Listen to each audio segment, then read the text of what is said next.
Hey guys, Ed here. Today we have this 2020 Ford EcoBoost, and this quick video I'd like to show you how to replace your headlight bulbs in this car. So first of all, what we're gonna do, we're gonna pop the hood, pull this latch.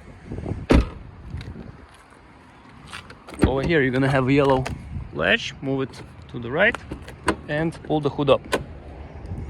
Find the stand, secure it, and okay. Now I'm gonna show you on this side. It's gonna be same side here and here.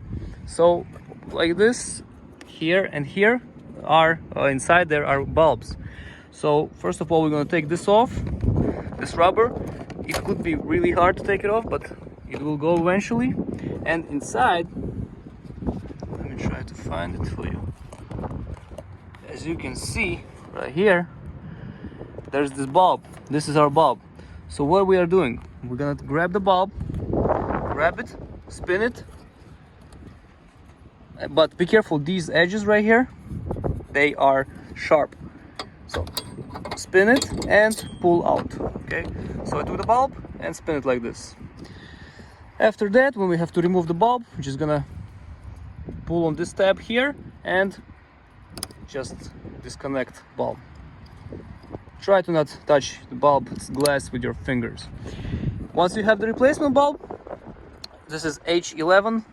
Okay, well, you should have size here, so you can see it. Bulb. Then when you have a replacement bulb, put it back in place. Same way like you took it out. Find the correct position, wiggle it in. Once you have it in, you should spin it to set it. I'm trying to do this, but I can't find the position. Well, we're gonna get there eventually. All right, we got it. Now, once you're in, take this cap, put it back in.